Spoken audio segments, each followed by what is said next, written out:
Bonjour à tous et bienvenue sur Tuto Blender.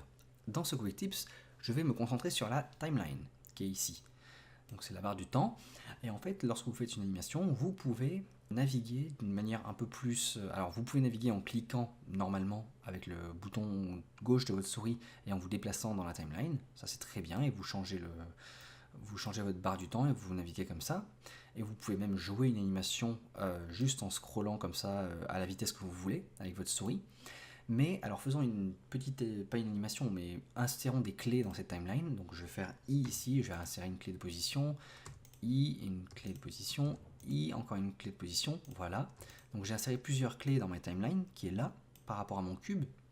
Et si vous voulez vous déplacer facilement dans votre timeline par clé par exemple, vous pouvez appuyer sur les flèches haut et bas de votre clavier et vous allez automatiquement sauter sur la clé suivante ou la clé précédente. Alors avec la flèche du haut de votre clavier, vous allez sur la clé suivante qui est dans votre timeline et en appuyant sur la flèche du bas de votre clavier, vous naviguez vous sautez sur la clé précédente. Vous pouvez aussi appuyer sur Shift flèche du haut pour vous déplacer en incrémentation de 10 frames à la fois. Ou alors Shift flèche du bas pour revenir en arrière de 10 frames à chaque fois, indépendamment de si vous avez une clé ou non. Vous déplacez juste par incrémentation de 10 frames à chaque fois. Pourquoi 10? Je n'en sais rien, c'est comme ça. Si vous faites Shift encore une fois, mais la flèche de gauche, vous allez revenir tout au début de votre animation, de votre range ici, de votre écart. Donc vous savez que l'animation commence à la frame 1, donc en faisant un Shift flèche gauche, vous allez sur la frame 1. Et votre animation se finit en frame 250, donc si vous faites un Shift flèche droite, là vous allez sauter directement à la frame 250. Mais si la dernière frame a été 312, imaginons, en faisant Shift flèche de droite, vous allez aller directement à la frame 312.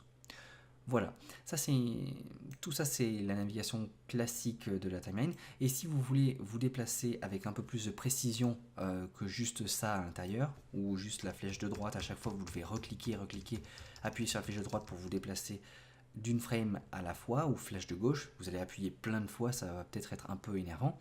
Vous pouvez aussi juste faire Alt et scroller avec la molette de votre souris alors scroller vers le bas ça vous fait avancer et scroller vers le haut ça vous fait reculer et à chaque fois vous vous déplacez d'une frame à la fois. Donc c'est une image à la fois. Voilà, ça c'est les différents déplacements et les différentes manipulations que vous pouvez avoir pour vous déplacer dans votre timeline. J'espère que le contenu de ce Quick Tips vous sera utile et vous aura plu et je vous dis à la prochaine. Salut!